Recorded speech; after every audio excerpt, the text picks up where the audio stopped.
दोस्तों, कभी कभी पर्दे पर बनी फिल्मों की कहानियां भी हमारे आम जीवन से मैच करती हुई दिखाई पड़ती हैं। दोस्तों, किसी भी फिल्म को जब देख रहे होते हैं और उससे जुड़कर देखा जाता है तो प्रतीत होता है कि शायद ये कहानी हमारे जीवन से ही जुड़ी हो। और मैं आपको बता दूं कि फिल्में किसी न किसी के जीवन से जुड़कर तो अवश्य ही बनती हैं, क्योंकि वो लोग वो कहानियाँ कहाँ से लेकर आए। वो जो कहानियाँ होती हैं वो वाकई में सच जीवन के आधार पर बनी हुई होती हैं। दोस्तों, इसी प्रकार से जब यह फिल्म आई जिसका नाम मदारी था, मदारी फिल्म में जो होता है यानी कि एक व्यक्ति होता है अभिनेता, और वह जब पूरे सिस्टम से नेताओं से परेशान होता है तो वह एक मंत्री के बेटे को अगवा कर लेता है। और दोस्तों, उस लड़के को जब रिहा कराया जाता है तो लड़का उस अभिनेता जो कि मदारी की भूमिका में था उससे अलग होने का नाम ही नहीं लेता, और वह उसको छोड़कर जाने से पहले फूट फूट कर रोने लगता है। यानी कि उसका एक खास लगाव हो गया था उस मदारी के साथ। लेकिन दोस्तों, आज की घटना में कुछ ऐसा ही हुआ है। यहाँ पर एक छोटे से बच्चे को जो कि अगवा किया गया था उसको उसके किडनैपर से जब रिहा कराने की कोशिश की जाती है तो वह छोटा सा बच्चा उसको छोड़कर जाने के लिए राजी ही नहीं होता, और तो और वह उस किडनैपर से गले लग के इतनी बुरी तरह से रोता है कि सभी की आंखें नम हो जाती है और सभी हैरान रह जाते हैं कि यह बच्चा आखिर इस किडनैपर से दूर क्यों नहीं हो रहा है। दरअसल इस घटना के पीछे एक बहुत ही ज़्यादा प्यार भरी दास्तान है। दोस्तों, यह दास्तान क्या है, आइए जानते हैं पूरी घटना को। नमस्कार, आदाब, सत श्री अकाल दोस्तों, मैं भीषम प्रकाश स्वागत करता हूं आपका हमारे यूट्यूब चैनल किसी क्राइम। दोस्तों, यदि आप पहली बार इस चैनल पर आए हैं तो आपसे प्यारा सा अनुरोध, हमारे चैनल को सब्सक्राइब करें, नोटिफिकेशन की बेल को दबाना बिल्कुल ना भूलें। दोस्तों, मैं आज बताने जा रहा हूँ घटना जयपुर के सांगानेर इलाके की। दोस्तों, इस जगह पर एक परिवार अपने बच्चे की गुमशुदगी की रिपोर्ट दर्ज करवाने के लिए पुलिस स्टेशन जाते हैं। दोस्तों, पुलिस स्टेशन जाने पर वो अपने 11 महीने के बच्चे की, जो कि गुमशुदा हो गया है या किसी ने उसको अगवा कर लिया है, इसके बारे में पुलिस स्टेशन रिपोर्ट लिखाने आते हैं। और दोस्तों, पुलिस वालों को जब इस घटना के बारे में जानकारी मिलती है तो वो सभी लोग उस छोटे से बच्चे की फ़ोटो लेते हैं और बस उसकी तलाश में जुट जाते हैं। लेकिन पुलिस की बहुत ज़्यादा कोशिश करने के बाद भी उस लड़के के बारे में कोई भी जानकारी नहीं मिलती है। तो आखिर में लड़का कहाँ गया, इस लड़के के बारे में जब पता चला तो यहाँ पर 4-5 लड़के आए थे उस घर में, और उस घर में वह लड़का जब अपने आंगन में खेल रहा था तो उन लोगों ने उस लड़के को तौलिया में लपेटकर वहाँ से अगवा कर लिया और लेकर वहाँ से चले गए। 11 महीने के बच्चे को पता ही क्या होता है, छोटा सा बच्चा चला गया, लेकिन उसको ले जाने वाला व्यक्ति होता है तनुज चाहर, जो कि उत्तर प्रदेश पुलिस का कांस्टेबल है, यानी कि जो पुलिस लाइन अलीगढ़ में तैनात भी था। वह तनुज अब उस जगह पर अपनी ड्यूटी पर तो मौजूद नहीं था, लेकिन वह उस बच्चे को लेकर अब पता नहीं कहाँ पर लापता हो गया है। लेकिन उसने उस बच्चे की बहुत अच्छी देख रेख करी और वह उस बच्चे को अपने साथ ही रखता। उसने अपने घर, अपने गांव और अपनी ड्यूटी जाना भी छोड़ दिया।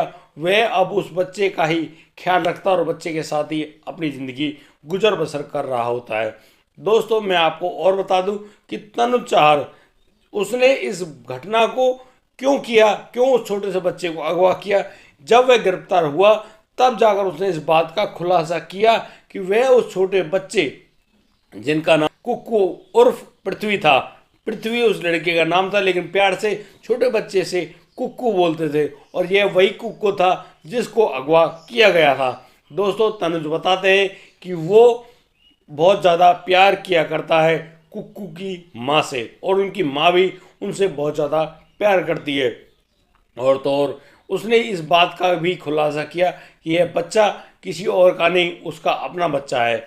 यानी कि इस बात को उसने पुलिस को बहुत धीरे से बताया और कहा कि इस बात का किसी को पता ना चले, क्योंकि इससे उनकी जो कुक्कू है, कुक्कू की माँ की बहुत ज़्यादा बेइज्जती होगी। दोस्तों अब वह लड़का था कहाँ, मैं आपको बता दूं कि तनुज पुलिस से बचने के लिए तनुज ने अपनी दाढ़ी बढ़ा ली और तो और वह एक महाराज के यानी कि साधु के वेश में रहता और उस छोटे से बच्चे को भी अपने साथ ही रखता और मथुरा वृंदावन की गलियों में फेरी लगाकर अपने खाने पीने और छोटे से बच्चे के लिए दूध वगैरह मांगा करता।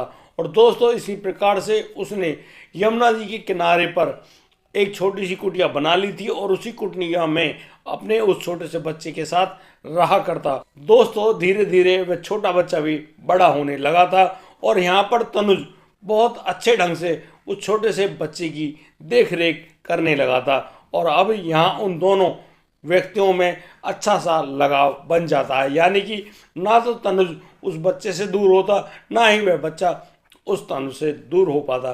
दोनों साथ में रहते और बस वो अपनी लीलाएं दिखाते, लोग वहाँ पर उनसे खुश होकर काफ़ी पैसे भी देकर जाते और तो और उनको खाने पीने को सामान भी देकर जाते। और बस इसी प्रकार से तनुज उस स्थिति में यानी कि एक साधु वेश में एक छोटे से बच्चे के साथ रह रहा होता है। करीब 1 साल बीत जाने के बाद भी पुलिस के पास जब कोई भी जानकारी नहीं मिली थी कि वह बच्चा कहाँ है, तो एक दिन बस पुलिस ऐसे ही एक पूछताछ करने के लिए उस कुक्कू की माँ को पुलिस थाने बुलाती है और पुलिस थाने बुलाकर अब उनसे पूछा जाता है कि शायद आपको शक हो या फिर आप जानती हो कि वाकई में सच्चाई क्या है, तो हमें बता दो, शायद आपके छोटे से बच्चे को वह सब ना भुगतना पड़े जो काम आपने किया है। बस इतनी सी बात पूछने पर कुक्कू की माँ बहुत बुरी तरह से रो पड़ती है और वो कहती हैं कि मेरे पास एक तनुज नाम के लड़के का फ़ोन आया करता था, वह लड़का मुझसे बहुत ज़्यादा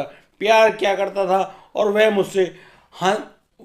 मुझे हासिल करना चाहता था और इसी हासिल करने की प्रतीक्षा में वह बार बार मुझ पर दबाव बनाता कि वो उसके साथ शादी कर ले। देखो उसने पुलिस की नौकरी भी ज्वाइन कर ली है, अच्छी खासी तनख्वाह भी है और तुम अब मेरे साथ क्यों नहीं रहती। लेकिन मेरी ऑलरेडी जयपुर में शादी हो चुकी थी, अब मैं कैसे अपने पति और परिवार को छोड़कर जाऊं। बस मैं नहीं गई। अब पुलिस को तो एक सुराग मिल गया था, पुलिस इसी सुराग में तनुज के फ़ोन नंबर्स वगैरह के बारे में जानकारी निकालती है तो पता चलता है कि उत्तर प्रदेश की पुलिस में एक कांस्टेबल है तनुज चाहर और यह वही लड़का है जिसने उस छोटे बच्चे को अगवा किया है। बस पुलिस उस व्यक्ति की तलाश में जुट जाती है और जगह जगह पर उस तनुज चाहर के फोटो को भेज दिया जाता है। और दोस्तों आदमी चाहे कहीं भी रहे लेकिन उसकी जानकारी तो पता चल ही जाती है। और दोस्तों बस मथुरा वृंदावन से उस लड़के को जाकर रंगे हाथों गिरफ्तार कर लिया जाता है, उसके पास से उस छोटे बच्चे को भी बरामद कर लिया जाता है और दोनों को साथ में लेकर अब पुलिस पहुंचती है जयपुर के संगानेर इलाके में और अब उस छोटे बच्चे के परिवार को बुलाया जाता है और उनसे बातचीत की जाती है। जब उस छोटे से बच्चे को उसकी मां के पास भेजा जाने लगा तब वह बच्चा अपनी मां की गोद से सीधा भागकर आया उस किडनैपर तनुज के पास और जाकर उसको गले लगा लिया और जोर जोर से रोने लगा और कहने लगा कि नहीं, मैं तुम्हें छोड़कर कहीं नहीं जाऊंगा। वह छोटा बच्चा कितनी बुरी तरह से रो रहा था, बिलख रहा था। सभी की उस बच्चे की इस स्थिति को देखकर सभी की आंखें नम हो गई। दोस्तों मैं आपको बता दूं कि वह जो तनुज है वह जहां एक और कुक्कू की मां को बहुत ज़्यादा प्यार किया करता था और बस ऐसे ही एक पिता की भांति उसने उस कुक्कू की देखभाल करी। वह कुक्कू भी तनुज से हृदय से जुड़ गया था। कितना प्यारा होता है जब कोई ऐसा प्यार भरा संबंध या रिश्ता देखने को मिलता है। दोस्तों इस दुनिया में ऐसे बहुत से लोग हैं जो अपने बच्चों से बहुत ज़्यादा प्यार करते हैं, साथ ही साथ वो दूसरों के बच्चों से भी उतना ही प्रेम करते हैं जितना वो अपने बच्चों से करते हैं। दोस्तों इस प्रेम को देखकर वाकई में उनके लिए तालियां बजाने की मन करता है। दोस्तों तनुज को सस्पेंड कर दिया गया था यूपी पुलिस से, लेकिन अब उसको गिरफ्तार करके जो जयपुर पुलिस है वह अपने साथ ले जाती है और वह छोटा बच्चा उसको उसके माता पिता को सौंप दिया जाता है। दोस्तों यहाँ पुलिस ने बड़ी समझदारी दिखाई कि उस तनुज के प्रेम संबंध को जो कि कुक्कू की माँ के साथ था उसको किसी को नहीं बताया और बस भेज दिया, ऐसे ही कि वह फिरौती की रकम ऐंठना चाहता था। लेकिन यहाँ पर कोई फिरौती नहीं थी, वहाँ पर तो सिर्फ उस तनुज का प्यार था जो भी वह पाना चाहता था। वह पाना चाहता था कुक्कू की माँ को और कहना चाहता था कि यह कुक्कू उसका ही अपना खून है। तभी तो उन दोनों पिता और बेटे में इतना बढ़िया लगाव बन गया, एक किडनैपर और किडनैप किए गए बच्चे के बीच में। दोस्तों, ऐसा लगाव देखना बहुत ही मुश्किल होता है, लेकिन कहीं ना कहीं ये कहानी तो जरूर रही होगी कि वाकई में उन दोनों के बीच में कोई अच्छा संबंध रहा हो। दोस्तों, आज की कहानी में सिर्फ इतना ही। मिलता हूँ कल, लाता हूँ एक और नया सनसनीखेज मामला। तब तक के लिए आप बढ़िया रहें, बेहतरीन रहें, अपना और अपने परिवार का बखूबी ख्याल रखते रहें। जय हिंद, जय भारत।